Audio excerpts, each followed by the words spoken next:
So Exxon was really special, right? It was a very brief period, but somehow sort of surrounded by exceptional people. Yeah, so Safran, Saffron, Witten, Witten, Dave Waits, Dave Waits, Safina, Gary Grass, Gary, the yeah, Dale Pearson and Bill Gressley, yeah, more in astonishing, chemical yeah. engineering. So, Lou Fetters from polymer But synthesis. also some younger people.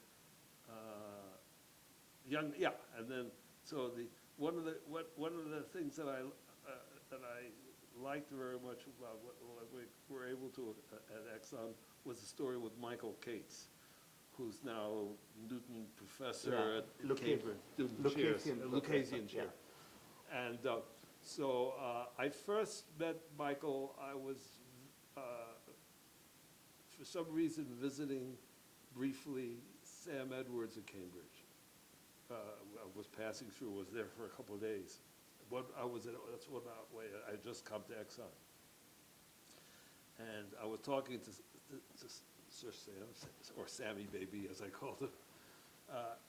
And he said, by the way, I have this young graduate student who's very smart, who had spent last summer working for Exxon in the UK in some refinery doing boring stuff. He says, why wouldn't maybe it'd be better if he stays for Exxon and goes to work with you, spends the summer with you guys?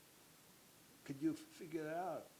And I said, well, I don't, he said, but first, let me introduce you. So he took me down the hall and saw Michael, and I sat down and talked to him for a while and met him. He was clearly a very, very bright young guy. And so we did it. So he came and spent the summer at Exxon. I think mostly he was working with Tom Witten, and he did some really nice things. And then he came, finished his PhD, and he came to Santa Barbara, I think at KITP, and but it was clear this guy was just off scale in brilliance when he was at Exxon. He did these very nice things with Tom and Did he work for Dave Waits as well? I'm not sure that he worked with Dave. Because Cates and Waits rhymes. Yeah, no, but he. But I had this one experience, nice experience here at Santa Barbara with him. I had a buddy in Strasbourg, Jean Condot, Yeah. and his wife, Francoise, who are polymer people at the Institute for Macromolecules in Strasbourg. And Jean was working on these polymers, which were living polymers, which was self-assembly, just beginning. And so he asked me, what about the rheology? Because if they're living, they don't have a fixed length. And I said, oh, that's interesting, sounds like a hard problem. But I was already here, and Kate was here, and I was thinking about that. I went to Michael. I said, Michael, what about this? And I explained to him about these living polymers, and he said, oh, that's sort of interesting. And the next day, he came with a lot of the important stuff worked out, which was overnight. And then of course had to be cleaned up, and that everything he did in that one night just set the groundwork for the whole field. And so it was no doubt this was a super person. And of course now he's doing what I think is the correct thing. He's working on trying to understand how to solve dynamical problems. How do you do it, given you don't have a free energy to minimize? Right. And he realized this was an important area from the beginning, and he's really one of the main players in that field. I'm now beginning to think about all the young people you've influenced. What about Kurt Kramer, for example? Yeah, so Kurt, I first met here in Santa Barbara, I think. We were, while I was at Exxon, we had to somehow we had organized, I'm sure maybe we were involved in organizing it, a KITP program on polymers when KITP was still in Ellison. And so Court came, he was just kind of finishing his thesis with Binder around that time, I think. And I kind of remember that he gave a talk on these stimulations that they were just beginning to do, you know, because that's what Binder was doing. And he got not somehow a very good reception. There was a lot of, you know, people complaining about the details. I don't remember the details. And I thought it was neat, you know, what they were doing. And you know, so at that point, we sort of bonded together. And we've been sort of friends ever since, you know, and he, I guess somehow we got him to come to Exxon, and he and Gary Gress teamed up and been inseparable since. And Fred McIntosh too. So Fred McIntosh was a postdoc at Exxon. He wasn't my postdoc. I can't remember. He probably was with Tom more. And Fred was an interesting case. Oh, no, I'm not sure he was with Tom or maybe with Safran. He might have been more with Safran.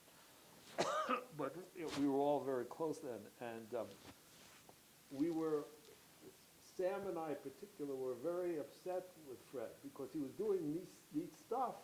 But when he gave a talk, even at our internal lunch meeting, he was always very self-deprecating. I mean, it was, you know, it was always, you know, this is a little thing, but what was more important were these other people doing these other ideas.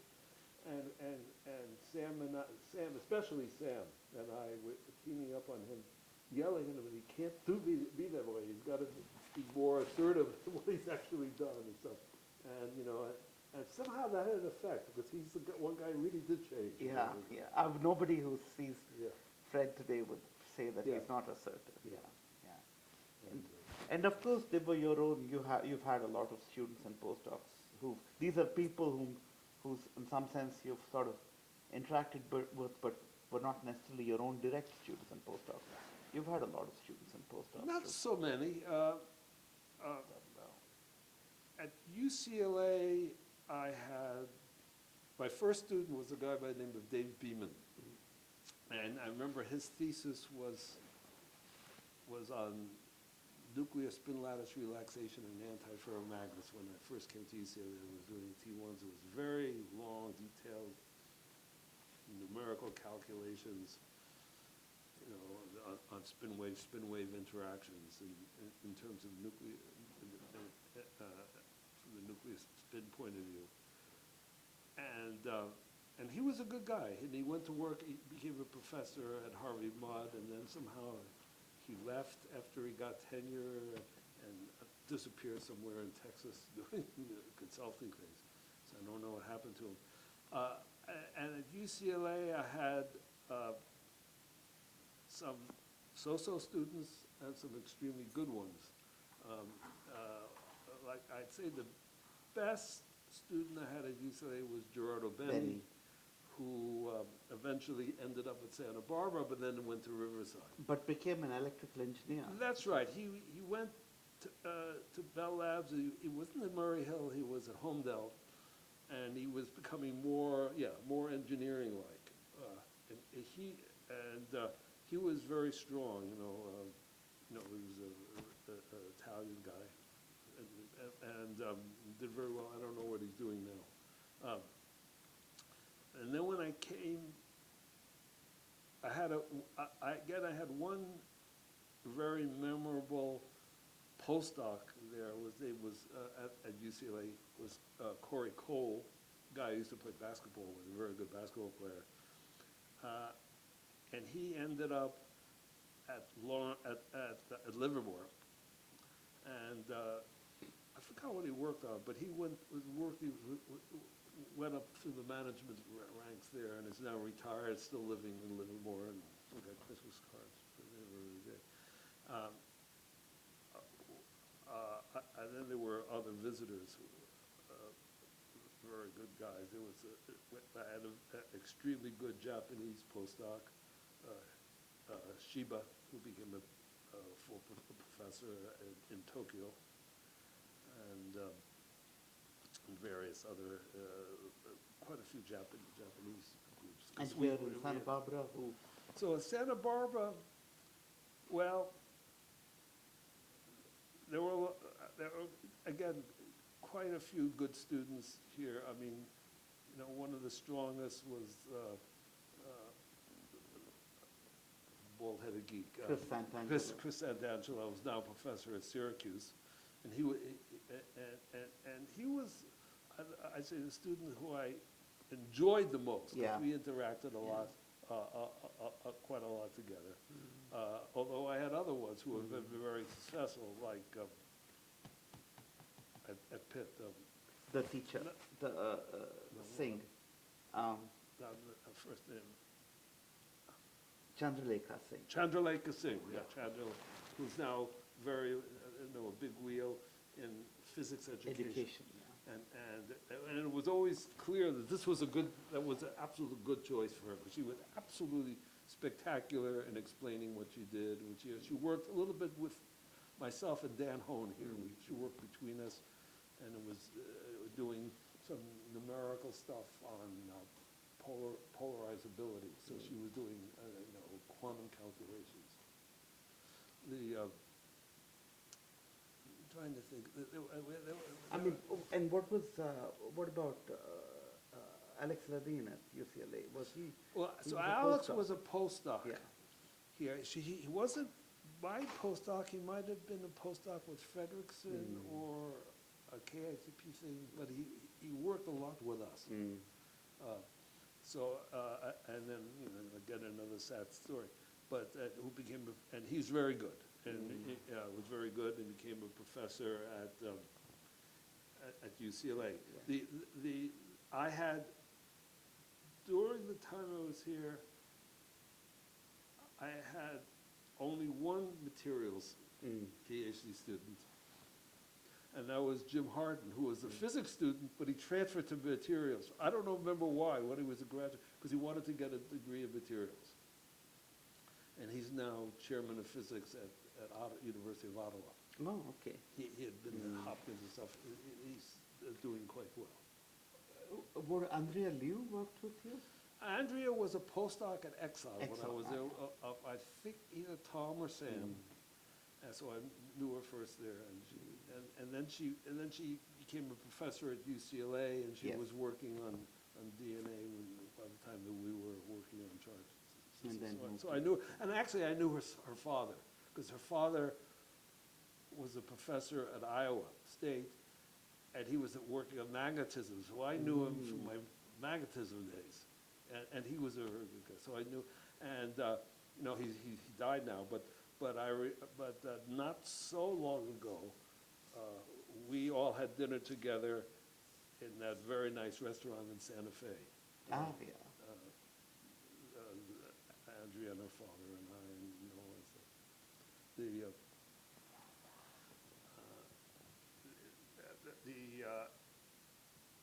also I had good postdocs here, but a lot of them did good work in spite of me, had nothing to do with me. I mean, there was Landy, who worked a lot with Yes. Omar, Yes. who's Yes. now becoming rich in Silicon Valley.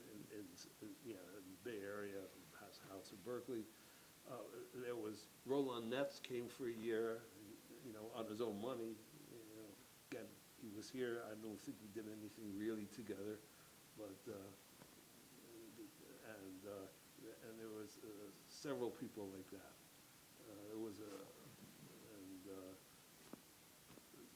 so it was good. But one of my failings is that I never really knew how to work with graduate students who work with me and postdocs. I just never felt how to have the right level of relationship, because it's a combination of being a boss and being friendly. It was hard, and I never was very good with that. So I had never very good, in general, I didn't have good interactions with graduate students. I mean, it wasn't that I had bad interactions, it just never felt right. There were some exceptions, like Benny at UCLA, Or Chris Santangelo. and Santangelo here. But isn't this also reflective of your own sort of scientific upbringing with Kittel? Maybe. Where it was, Maybe. Yeah. But the result is I have very easier relationships with other people's graduate Right, students and right. postdocs. But I think that's not uncommon, right? It's a little bit like familial relationships where you're often friendlier to a nephew than with your own child. That's right.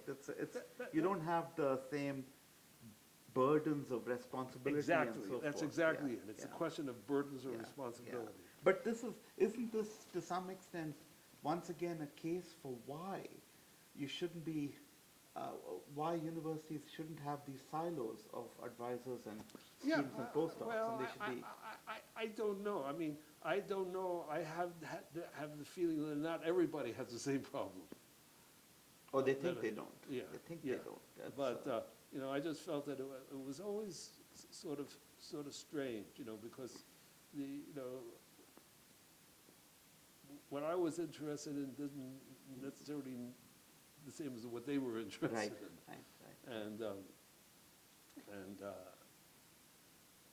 I mean, I had students, even a student here, who I almost never interacted with. It was a guy, one student by the name of Palmer that I had. Unbelievably bright. He just was interested in getting a PhD and getting out. I don't know what Yeah. he's doing now. And it was a time when Mark Goulian was here, and I was working with Heichel, Robert Brunsma at UCLA, and he did the stuff. We gave him some things. He just did it, finished it, and was gone. Gone, yeah. I mean, there was no discussion. We never saw him. I mean, Just it's the skills and abilities don't always correlate with a desire to do science, right? I mean, And the same thing, I had a graduate student at UCLA at the same time that Gerardo, Benny was working with me, I forget his name. Oh, Bernstein, extremely smart guy. He had a wife who was a doctor, and he just wanted the PhD so he could be a doctor. He already had a job working on some company, one of these companies dealing with the planetary orbits and spaceships and stuff like that, orbits and things. They just wanted the PhD, so he was, again, finished very, very fast. He was very smart, could do everything, and just go on to the PhD and get out. He didn't want to, be in academia. yeah. And So we'll come back to some of these things, but let's talk about becoming chair of physics again at a rather funnily late stage in your career, maybe 30 years after you were first chair of physics at UCLA. So, well, I think that was just a time when there was the obvious people who could be chair of physics just absolutely refused. And it was a big problem, and I guess it was just easier to step in and do it. I mean, luckily it wasn't a period where we had COVID or anything. There were no strikes, no COVID. We didn't have any big disasters. So it was more or less of some sense of holding pattern. And it was a little bit, again, in a certain sense, in my style. I never took that job very, very seriously. So I didn't really jump into it with both feet and say, oh, we have problems, we got to solve, we got to do things. I never did that. I just did the minimum to keep the ship afloat, so to speak. But you did bring in people like Zvonimir Dogic and Christina Marchetti. Yeah. I mean, these are big successes. That's right. I think, that was fine. I mean, that was fine.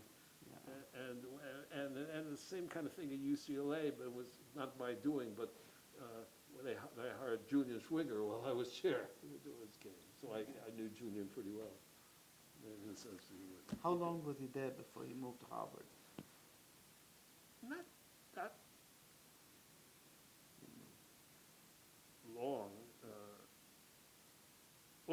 I think he came to UCLA after he was at Harvard. Oh, It was I after. thought he went back.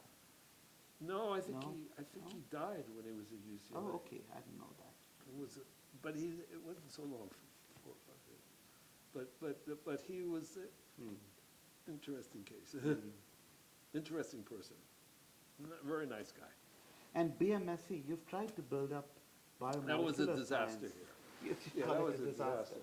Yeah, so, but that was before I was chair. That was before your chair of physics. So, it was, sincerely, Dan Morse? Todd Morse who got me to do that, I think, mostly. So BMSC is a program here. It means it's like a graduate department without any space, basically, is what a program is. And it was having difficulties. It was historically difficult, and a lot of it was historical. It was a program that started as okay, so I have to go back in history. There was a biology department here, there was a chemistry department, but there was no biochemistry. So in the early days, this was a long time ago. And so they figured out how to do biochemistry, and there was some tug of war as biochemistry should be in BMSC, in Chemistry or biology? MCDB or in chemistry. So they decided to make this program, BMSC, which was in between those two departments. So it had mainly faculty, joint faculty from MCDB and chemistry. And it didn't work very well. It didn't work, these things don't work if you have no resources, nobody wants to do anything, and they were teaching courses, they were giving a degree, so the degree was called biochemistry. And at the time that I started to get involved, it was getting a little bit closer to physics. There were physicists starting to get interested in these kind of problems. And it was a very small program. It had 5 or 6 students a year. The courses were in shambles because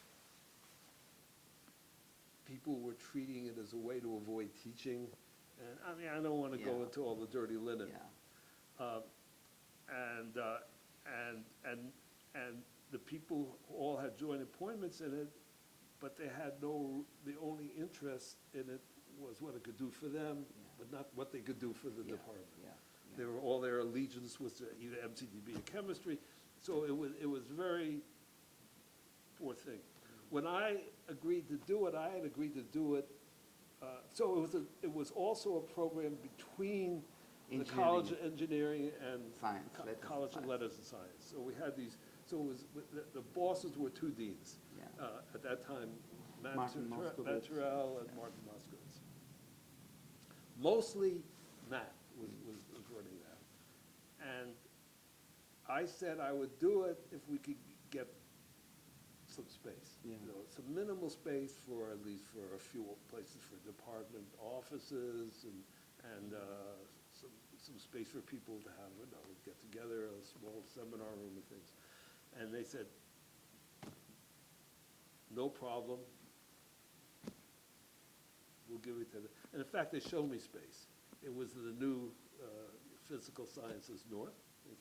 It was the space that was being occupied by the people who were going to move into what's now Ealing's Hall when the construction was finished, who was under construction there. And it was fine space. It was perfectly adequate to what we need.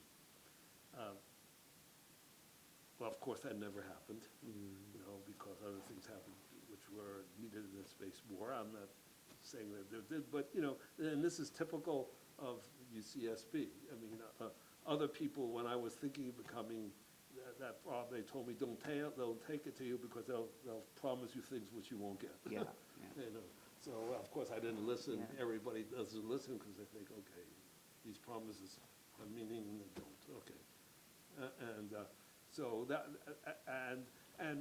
but that was one issue. The other issue was we never could reorganize the department in such a way to solve these problems with teaching and coursework, Right. because it was a democratically run thing, and nobody was gonna vote against their interests. Right. And so I suffered with that, and then afterwards, Omar suffered with that, with the same thing. But I think now things are going better, that now that Joel Rothman is somehow able to get around some of these things. You know, I just didn't have the ability to do it. And Omar couldn't do it either. So that was, but I think it's moving now, because there's more pressure, and the pressure is coming from the bioengineering department. So Phil, you retired last year, 60 years after you started at UCLA. You retired officially from the University of California. What were the kind of thoughts that went through your mind doing this? In many ways, your interactions have not changed. The only thing I would say is that you're not teaching. Yeah, that's the only thing that's pretty much the main thing that's changed. Of course, you know, I started out with a love relationship with the University of California. Yeah. Now I'd say it's maybe a love-hate relationship. Yeah.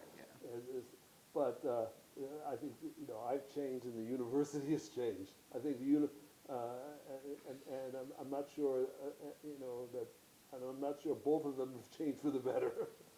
The university has become terribly bureaucratic, and you know, I should, you know, and I see all my failings also grow. You